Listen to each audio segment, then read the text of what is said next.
It's time now for Kara's Cures. So what if we treated perimenopause like puberty? With real guidance, real support, real answers and conversations. I think we need to. An upcoming book titled The Perimenopause Revolution aims to end the stigma and confusion around perimenopause, which begins as early as a woman in her late 30s. Yeah, joining us now is author and functional practitioner and hormone expert, Dr. Mariza Snyder. Thank you so much for being with us. Oh, thanks for having me. You know, I know you've been on an incredible book tour, and we're so happy that you're here because, you know, even 10 years ago, nobody talked about this. I don't even think I knew what perimenopause really was, or that it could start 8 to 10 years before menopause. So let's start there. Like, what is it? It's a whole body transition? Exactly. I love that question. And I have so many women coming to me as patients and in my community saying, am I in perimenopause? How do you know? How do I know? Absolutely. Well, as you said, it's a 4 to 10 plus year transition leading into menopause. And it is real, and it is a profound transition. And basically, it's defined by fluctuating hormones that are ultimately declining towards menopause. And as a result, our bodies are changing. Our brain is changing, our metabolism, our bone, our muscles.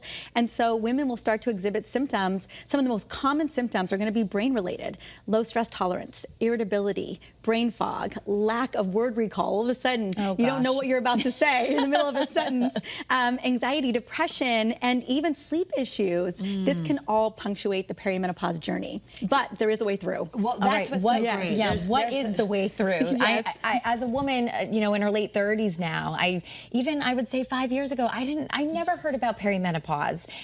You know, how do we tackle this? Is there a way to kind of lessen the symptoms at all? Absolutely. I think that first step is knowing what's going on in your body. So I always say, in order to get agency and to advocate for yourself and your health care, is to know, like, connect the dots between your symptoms and your cycle. So get as much data as you can on yourself, track your cycle while you're still regularly cycling, and even when it's irregular, track your sleep, your energy levels, your moods. So you can take that information to your doctor to get solutions that you deserve. But if I had a power move, like to improve your energy, your cognitive health, your sleep, is really to stabilize your blood glucose as much as possible, your blood sugar. Yeah. And that is with your meals. So think about every meal prioritizing protein and fiber, and then moving after meals. Yes. Like taking a even walk. 5 minutes of 5 brisk minutes walk. of walking, or even squats. Or walking up and down your stairs. Like it doing our doesn't- squats? Yeah, I was doing squats. Ever since I learned this, I've been cognitively just like, going, okay, even if like at work, all right, I can go to the bathroom, but instead of just walking to the ladies' room and back, like, all right, take a lap or two around the building quickly. Like that can change everything. Our metabolism, how we process the food, not crashing later because you feel so tired. Exactly, all of those things. So keeping your blood sugar stable throughout the day with your meals and with movement. I always say, like, punctuate your life with movement. Taking that extra walk around the block, parking further in the parking lot, doing a few squats in between meetings, that will significantly improve your clarity, your energy levels, and it'll help you get better sleep. And speaking of sleep, I always tell women, treat your sleep like it's the most important meeting of the day, because it is. So have that good sleep hygiene, but also go to bed at the same time every night and wake up at the same time every morning. And within that first hour, get sunlight on your eyes. That'll tell your body to wake up, get energized so that you feel productive throughout the day. All right, so I have a question about the sleep thing, because a lot of the insomnia kind of starts to set in with perimenopause, menopause. You know, what do we do if we're just completely struggling and we're awake? Is there anything else that you recommend that we can kind of, you know, aid in kind of helping us stay asleep when we're having that insomnia? Absolutely, absolutely. My recommendation is, one, to have that good sleep hygiene. So really prep.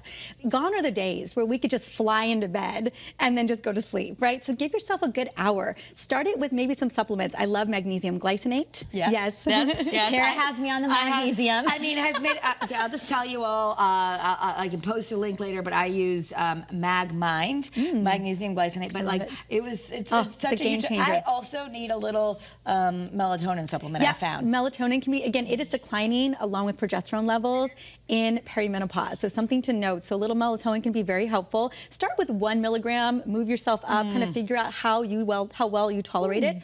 Also, Also, L-theanine can be really helpful. Yes. Chamomile tea or holy basil tea, just to calm that kind of that wired and tired mind. Yes. And then dim the lights. A lot of blue light like before an hour, bed. 2 hours before, yes. turn the lights in the house down. Put the screens away. Have a good book, good fiction book that you love, or a good meditation that just calms your mind. Even have a good gratitude practice. And if you find yourself kind of whirling about the next day and the next to-do list, because what woman doesn't have a million things to do the next day, I recommend day setting the day before. So just getting clear. I always say set your future self up for success. I like so that. if you're going to the gym tomorrow morning at 6 a.m. or 7 a.m., have the clothes out, have the, I call it the emotional support water, have that out. Yeah, emotional support water. I love it. All right, so we have so much more to talk about. Yes. This is why we're going to take a deeper dive on my podcast, Kara's Cures. Dr. Mariza's book is available. It's coming out October 21st. You can pre-order it. For more information, visit drmariza.com. She's got a lot of great free information also on her social media. We're going to talk about hormone replacement therapy, other things, supplements, everything you need to know for this really important time. Just that we're talking about it is so important. So thank you for being with us. Thank you for having All right, me. the podcast will be on Apple and Spotify, so just download it and we'll get the full conversation. Well, I subscribe to Kara's Cures, so I can't wait to listen yes, to that please like and episode. subscribe. We have many questions. Okay.